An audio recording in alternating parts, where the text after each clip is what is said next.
Right then, I hope you're doing well. What we're going to cover this week is something based on nutrition, which is my passion from studying at university. It's something I covered over a year ago now, was based on sugars, how to get an understanding of sugars. Please check out my video to review that. I think sugars is really important. There's a lot of misconceptions with carbohydrates, but a lot of misconceptions with fats as well. So this is what I'm going to cover this week. It's very popular now that people are becoming vegetarians and vegans, not just for ethical and sustainable points of views, but they're also thinking that this is going to benefit them from a health and nutritional perspective. And this is not necessarily true. And I've been seeing a lot of forums now in these groups, in particular on Facebook, where people don't really understand this. So this is a video to really share this, and also share some books to actually look and read into this further, especially when it branches out into serious health complications like obesity, like cardiovascular disease, and of course diabetes. The difference between vegetarian and vegan, and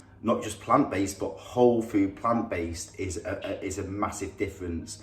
And what the whole food plant-based diet does is not just to eliminate sugars, but also to try and eliminate, or at least reduce, the use of oils. So what I'm going to cover is just looking at different types of oils that we use in our kitchen and the difference between them. So just a bit of an understanding with what we call fats and how we break these down. We have what we call essential fatty acids, and essential fatty acids are omega-3 and omega-6. So the difference between omega-3 and omega-6 is how this is processed in the natural world. So I always think of omega-3 as the green, and I always think of omega-6 as the brown. So green being derived from plants. One of the biggest sources of omega-3 on the planet is actually plankton. Omega-6, I would say, is brown because it's mainly derived from seeds. What is the ratio of omega-3 to omega-6? It's a good question.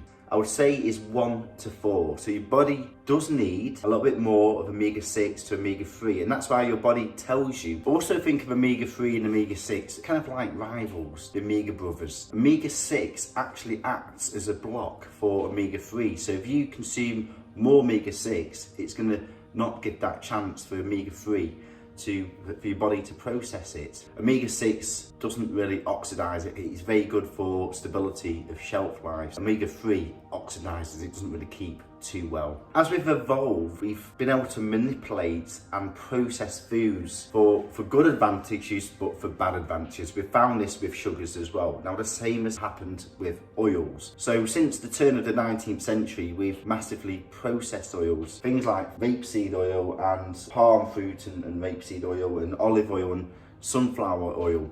All these things are kind of like refined processed oils. Centuries and centuries ago, before the civilization of how we've cultivated foods and harvested foods, since the agricultural era, which is not so long ago in terms of our evolution. And it's kind of an area that fast food and manufacturers have actually exploited, because as they have with sugars, because it's very addictive and people do like fried food and things like that. And it's the same with omega-3. People don't like as much omega-3. So if you think of things like mackerel and very oily fish, even if you do like it and you put a plate of that food in front of you, you can only eat so much of that. And that's because your body only requires a certain amount of it. So what is the real concern? The real concern is that our bodies need 1:4. And what we've found in studies is that within the Western diet, we've actually got as high as a ratio of 1 omega-3 to 20, if not as high as 50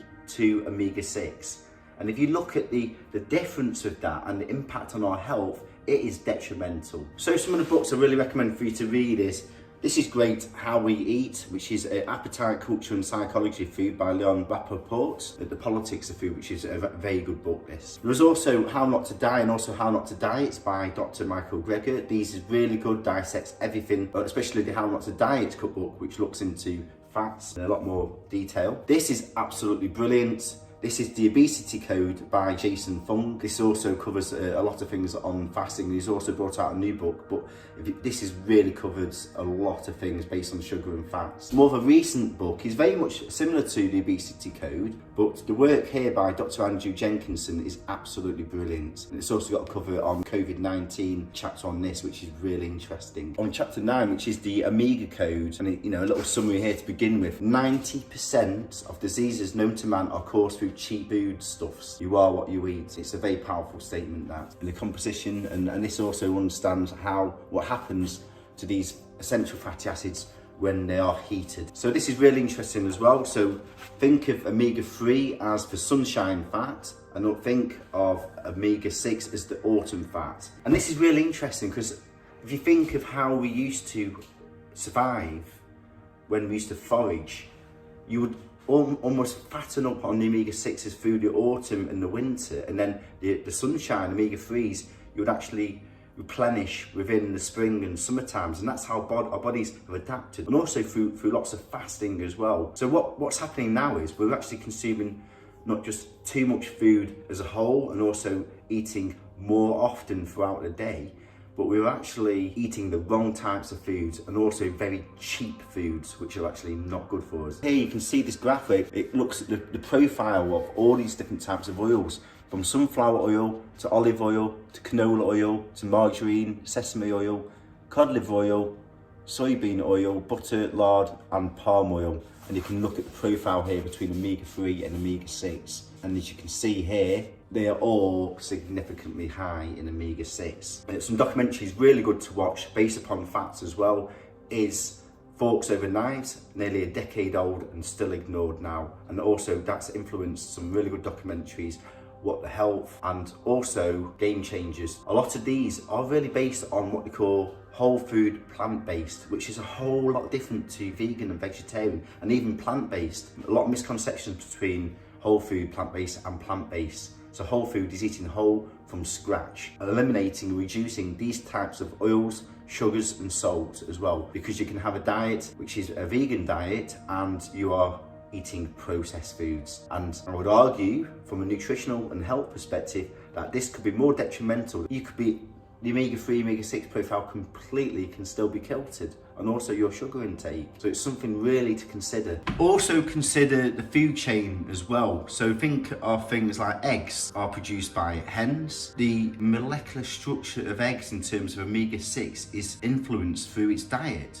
So if you think of how we manipulate the food chain and we buy non-free range eggs, animals are almost forced to eat a diet that is not natural to it. You're altering the omega-3 to omega-6 profile of that animal. So hens naturally forage the land, they go and forage seeds and grubs and things like that. And by doing that, it's naturally eating the food that it comes natural to it. Also, the whole food plant-based diet also allows you to look at different methods of cooking things. So things like making vegetable stock and actually sauteing and wet frying. But also I'm looking at covering a lot more cooking with my air fryer, which is absolutely brilliant. I don't try and fry or especially deep fry anything. My Ninja air fryer is brilliant. I'm covering lots of recipes now. I really do recommend that. Have a look into my playlist there. If you are going to use oils, I would much recommend you to use it more in a Middle Eastern or Mediterranean lifestyle diet. What that does is it helps you use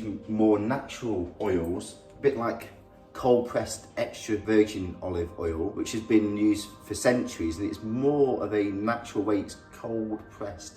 It isn't processed in the way that these vegetable oils have been made. But what the Mediterranean diet does, it allows you to use olive oil, but more as kind of like dressings and as a cold drizzle and things after cooking. Olive oil still has a much higher omega-6 profile than omega-3, and I think it's something like 1 in 6. So really hope you've enjoyed this video. Please do subscribe. Lots of love and passion going into this. My channel is mainly based on healthy recipes, which I'm also looking at reducing the amount of oil that I use in foods. Plant-based recipes, but also adapting recipes to try and make them healthier to help you and inspire you. Also, please check out my playlist for vegan and whole food plant-based recipes. Please check that out there. And yes, and stay healthy, anyone. I really look forward to your discussions below. Please comment. Really great to have a discussion on this. Stay healthy, everyone. Goodbye.